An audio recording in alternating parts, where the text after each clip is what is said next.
Hey guys, what's up and welcome back to my channel. So today we're going to be talking about Luigi Mangione. Now, I have not particularly wanted to talk about this subject, not because I don't think it's important, but mainly because my social media has been so entirely flooded with information, breaking news that ends up being not breaking news because it's not true or it's incorrect, memes, whatever, all related to Luigi Mangione. Now, obviously, it's an important thing, but you know when the media feels so overly saturated that you're like, I cannot look at this? Basically that. Also because my timeline has been full of conspiracy theories, which, to be honest, don't seem that far-fetched, some of them, but I'm not here to comment on that because that is too big of a discussion for one of my videos. If we had like a 4-hour podcast, maybe. We will be talking about him, however, because I did want to talk about the manifesto.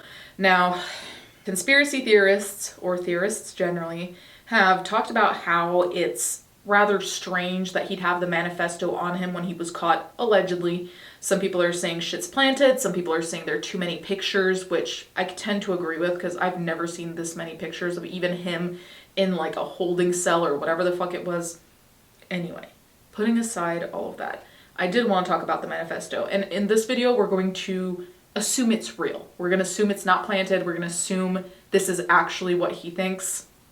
But I thought that that would be interesting to talk about because all memes aside, all tomfoolery on the internet aside, I actually do think it's important that we figure out what exactly was going on. Now, obviously, he killed the CEO of a quote-unquote healthcare company. I say quote-unquote because it's like, is it really healthcare when it's so unattainable by the majority of the people? I would like to see what potentially the ideology behind all of this is, because if this is the real manifesto, this is still a man who decided to blow up his life, basically, because of his beliefs, which are in the manifesto, right? So this is the manifesto that the media allegedly refused to publish, which I don't even understand why they would refuse to publish, but then again, the media works in particularly mysterious ways. And I'll link this down below if you want to look yourself. To the feds, I'll keep this short because I respect what you do for our country. To save you a lengthy investigation, I state plainly I wasn't working with anyone.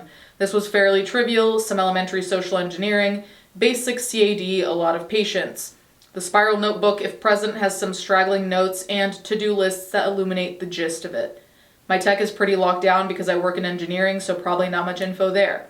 I do apologize for any strife of or traumas, but it had to be done. Frankly, these parasites simply had it coming. A reminder, the US has the #1 most expensive healthcare system in the world, yet we rank roughly number 42 in life expectancy. United is the largest company in the US by market cap, behind only Apple, Google, Walmart. It has grown and grown, but as our life expectancy, no, the reality is these have simply gotten too powerful and they continue to abuse our country for immense profit because the American public has allowed them to get away with it. Obviously, the problem is more complex, but I do not have space, and frankly, I do not pretend to be the most qualified person to lay out the full argument. But many have illuminated the corruption and greed decades ago, and the problems simply remain. It is not an issue of awareness at this point, but clearly power games at play. Evidently, I'm the first one to face it with such brutal honesty. My own opinions about healthcare here are, I really don't think I should even open that door because if I do, it's gonna get real ugly, but I will tell you this. After Jacob passed away, having some of the best insurance, I still had to pay thousands upon thousands upon thousands of dollars for people to basically tell me they had no fucking idea what happened. And they sent me the bills, and this was the most fucked up thing, in my opinion. They sent me the bills in a straggling fashion. So they sent me one bill, and so I thought I was done and I could close that book because it's pretty traumatic to like, hey, pay online because your husband's dead. Not great. So I had to pay 1, pay 2, pay 3, pay 4. So the healthcare system is the last system I will be defending truly. But again, I'm not gonna get started on that because my opinions... One thing that is to be noted that is circulating online as well, and I'm saying circulating online because a lot of this isn't confirmed and a lot of this just doesn't add up to me. So another important thing to be noted is Mangione's background. So his family, from what I've seen in multiple articles, is a wealthy family due to, I believe it was his grandfather And that includes at least one country club. I think it's two, investments in a lot of different things. So he comes from a wealthy family. He went to an all-boys prep school. He went to an Ivy League. So a lot of the discussion that I'm seeing online is this kid is so smart. This kid had, all the opportunities in the world, like having money, being smart enough to get into such schools, blah, blah, blah, which is all fine. They then mention this alleged back injury, and this is where I start to kind of doubt what the fuck is going on here, because the pictures they include of Luigi Mangione, he has like a six-pack, but then these injuries supposedly made it so that this is circulating online, so obviously nobody can confirm this other than him, but apparently he can't have relations because of this back injury, and apparently since the back injury he kind of went dark and he stopped responding to family and friends about his whereabouts. He just kind of disappeared. I don't really like running with the narrative of someone just randomly loses their shit one day and never goes back to quote unquote normal. So I really think it's bizarre to blame a back injury that we don't even know the extent of it. Like, we won't even know the extent of it until he says it, right? Because how something affects you, yeah, we can talk about what type of injury it was, but not everyone will have the same reaction. So that has been circulating a lot, but you can understand how it's difficult for people to believe that someone that had this back injury and quote unquote went crazy after, how does he have a six-pack?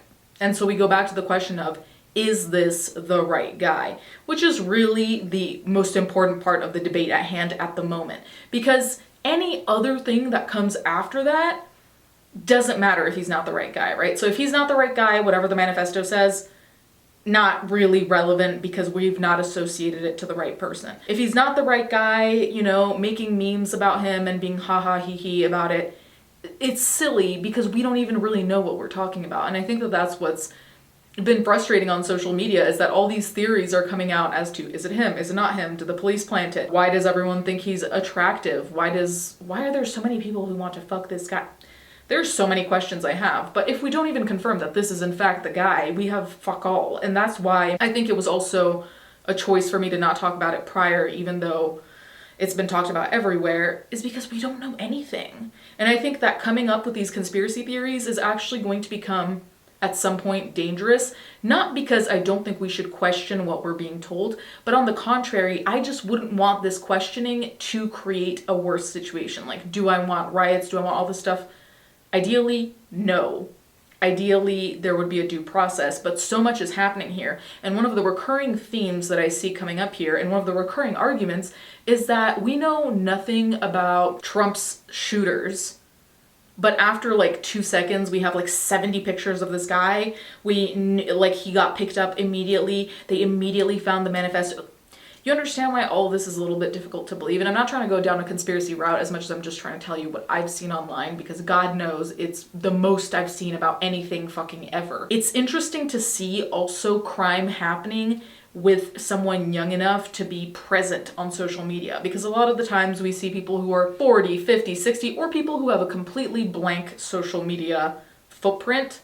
And so here, now that we see everything, I think this is one of the first cases that is so looked at, not just nationwide, but internationally. This is the first time we have someone that has social media, that has a real personality other than their name.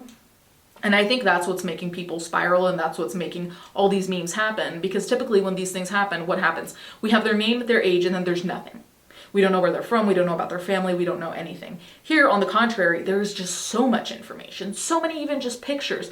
Reading random articles, I know that he lived in Hawaii for a while. Like, that's more than we know about the majority of big shooters in history. Most of the big shooters we've seen in history have never had a level of information like this about them fully accounted for on the internet. So you guys can let me know what you think in the comments down below. Honestly, I just hope that we get to the bottom of this, whatever that bottom is, whether this is the right guy, it's the wrong guy, whether the manifesto was planted or not, because I think that this could be a relatively dangerous turning point, especially if the people keep thinking that they're being lied to, which I think to some extent we are. You guys can let me know what you think in the comments down below. Thank you guys so much for watching. Thank you to my patrons as always. I'll catch you guys next time.